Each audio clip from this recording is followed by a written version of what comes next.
there's my house behind me. I'm just on the property walking the dogs, and you can't even really notice them, but we have 16 solar panels on our roof.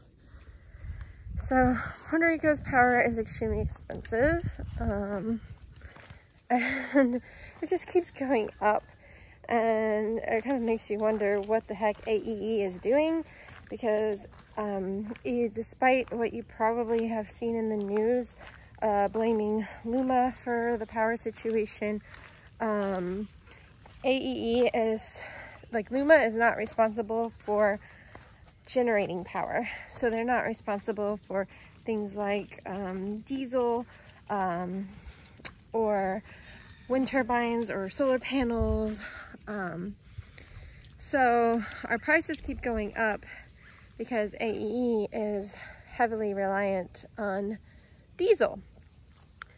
So there have been multiple times in the time that we lived in Puerto Rico where the entire island has been without power, and even before Luma was in Puerto Rico, and it's because the island is heavily dependent on one power plant that uses diesel in the south side of the island. So back in January 2020, the whole island was without power for, I think it was about 5 days, after some earthquakes, because the earthquakes caused an explosion at Costa Sur. There's been times where, you know, a fire has happened, an earthquake has happened, something unknown has happened, and Costa Sur goes offline for a couple hours, and then it takes, after that, like, the whole island has to take turns getting electricity, because Puerto Rico is so heavily dependent on this one AEE operated plant on the south side of the island. So, I mean, I'm sure there's plenty of theories out there as to why we're in this terrible situation, but the short version is that it's been at least 5 years of neglect, probably 10. Our electricity costs are very expensive, so even though we spend about $20,000 on our solar panels, batteries, and inverter, if you look at it as a purely, like, paying for the kilowatts financial standpoint, it'll take us about 10 years to pay for our system. But if you look at, like, if you care about using renewable energy, if you care about just having that dependability where you know you can continue work as usual, especially like with us working and going to school from home, we really do need our power, we need our internet, and so, and we need our water just to survive as a family. I have 2 young children, 3 dogs, 9 chickens, 2 acres. We get dirty, so the fact that we now have off-grid water, off-grid internet, and off-grid electricity, it's just really comforting. All right, I'm on the roof of the house to give us a closer look at these solar panels. So we have our 2 arrays of panels. So one array is just going across, and then it's broken in half like this just to make it fit on the roof, but it's all connected as one array of panels. So 16 panels. Also up here on the roof we have a solar weather station. So this thing was pretty neat. We had it before we got our solar panels, and it allowed us to see things like wind speed, wind direction, sunrise, sunset, rainfall, and the intensity of the sun. This is our Starlink, which uses low orbit satellites to give us internet. And this is our dish pointing towards Fajardo to get local internet with VPNet. So we still have a little bit of space up here, and we may build a garage someday that would be over there, and With our current inverter, we could add another array of panels. If we did any more than one array of panels, we'd probably have to get a second inverter. Alright, so the side entrance to our house and closet is kind of a part of our shed storage at the moment because we're planning to build a shed, but we don't have one right now. So it's kind of messy back here. But this is our the inside components of our system for solar. So these are the batteries that are made by a company out in Rincon, and they are not lithium ion, they are lithium iron phosphate. So they are less volatile than lithium ion. They, let's see, what are some other benefits of this? I guess just these batteries in general, one of the reasons we went with them instead of with Tesla is because we have this set up where we can charge them with a generator. And that may sound kind of strange, but if we were completely out of battery and the grid was down, we could run a generator, fully charge up the batteries, and then turn the generator off. So there's less of that annoyance with the hum and the noise, less constant smell of, like, because if you've ever had to run a generator, it's really not an enjoyable experience. In our case, we would rather be able to just fully charge up the batteries, then turn the generator off, and then continue to run off of the batteries. So we can do that with these. You cannot do that with a Tesla Powerwall. But they're made to look kind of like a Tesla Powerwall and how they are on the wall and they're all boxed up, and they do have like kind of some metrics on here that you can read, but they're also more flexible than Tesla Powerwalls because we can use different inverters with this. And so the inverter is responsible for making decisions about not only like where the generated power goes, so like if you generate power from your panels, does it go to the grid? Does it go to the batteries? Does it throttle? Does it like slow down and stop collecting that generated energy? The inverter also does the usage process of like, okay, while you're using power, does that power come from the panels? Does it come from the batteries? Does it come from the grid?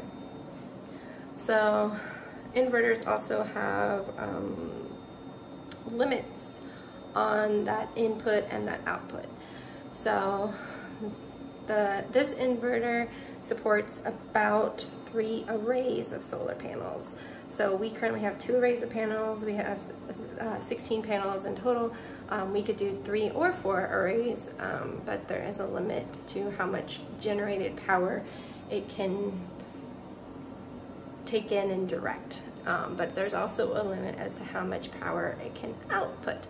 So this is actually the second inverter that we've, second inverter that we've had, because the first inverter that we had it had 8 in and 8 out, and when we were off grid, we discovered that having off-grid water and being off grid would sometimes overload the inverter and basically restart our whole system.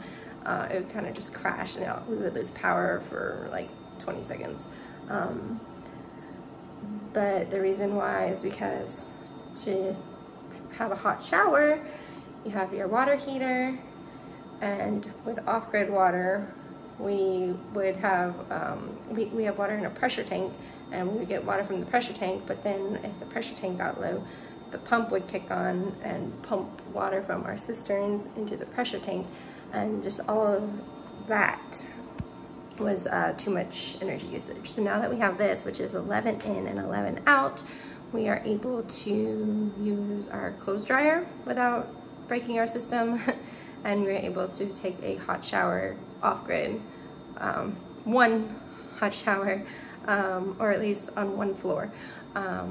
If we have a hot water heater upstairs and a hot water heater downstairs, so if we tried to like take a shower, one shower upstairs and one shower downstairs at the same time, we haven't tried that, but I'm expecting that it probably couldn't handle that. So yeah, it looks a little complicated. So at some point, if we build a garage, we'll probably move all of it. But we also have a little extra pieces because we wanted to be able to plug in that generator, and so the generator would go like into the inverter, and then the inverter would decide to charge up the batteries or use it for the house. So we are able to basically turn everything off. There's a bunch of like switches over here. Each one of these batteries is 14 kilowatt battery. So it's similar in size to the Tesla Powerwall. So similar in size physically and similar in size with the batteries. But the batteries in here are different because we could actually open this up and it has just all these smaller batteries all wired together. So, oh, and the fan, that sound right there is the inverter. So that is one thing that is a little annoying, so it's another reason why you probably want this tucked away. Not only because it's not exactly living room decor, but also because the inverter fan does get noisy. Some inverters are quieter than others. So if we wanted to spend a little bit more money, instead of having just one 1111 inverter, we could have done like 2 6s or 2 8s, and that would have cost more money, but it would have been quieter because the fan wouldn't have to go so crazy. We only have 2 things in the whole house that are not on the solar. And one was both of them are kind of the fault of our construction crew. Our stove, if you've watched videos where I showed like the building process of the house, there was one point where I showed that they didn't realize that the stove was going into the breaker box. But as you can see, all of the solar stuff, you see this conduit, it goes up here on the ceiling, goes down, goes to our breaker box. And there is an upstairs breaker box, but the downstairs breaker box and upstairs breaker box are connected somehow. I don't know, I'm not an electrician. And so this is all it needs to manage like the breakers of everything in the house except for our stove, which has its own little breaker box. And then the other thing is we recently added a chain link fence along one side of the property and a automatic gate that slides in and out. And I guess I need to show that. Let's go. We are on like really hilly terrain, and so to have an automatic gate was a bit challenging. So we have kind of this like rail system, and so it's automated. We have a clicker and we have an app on our phone that we can use to open and close this gate, and so it just kind of slides. And then we also have like a little pedestrian door that we go out, and we want to have more animals. We currently have 9 chickens, 2 ducks, and 3 dogs. So like having this fence, it was part of our long-term plan, but it was really the addition of our most recent dog that sped up our timeline, because I found her in front of a Walgreens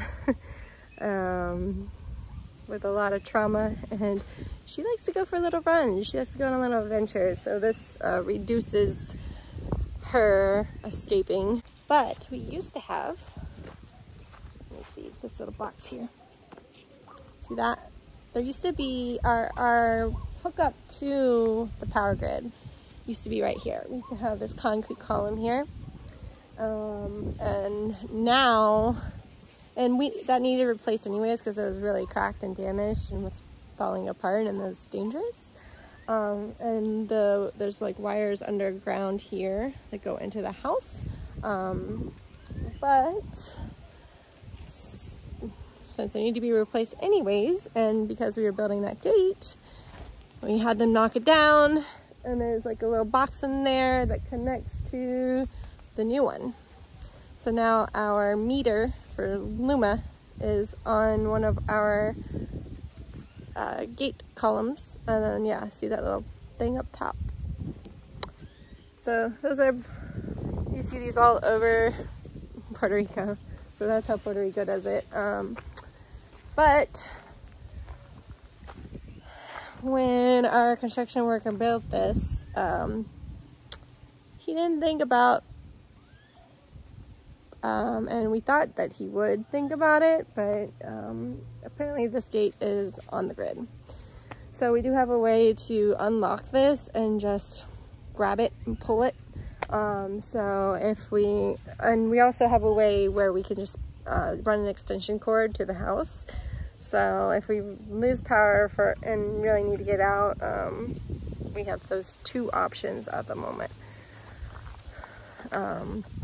And we have little eyes. We put solar lights on each side. And so the solar lights are nice because they're only, the ones I got from Home Depot are cute because they're only 100 lumens, but the backing of them is like reflective. And so it shines a lot brighter than, it looks brighter than it actually is because it's just like reflecting back at you. And it's nice because it turns itself on as soon as it gets dark. So I don't have to have a timer, I don't have to think about it. So it ended up working out really well. I wasn't a big fan of it in the beginning, but it's grown on me a lot. I think it looks pretty nice and it matches the railings of our house, which they were made by the same person.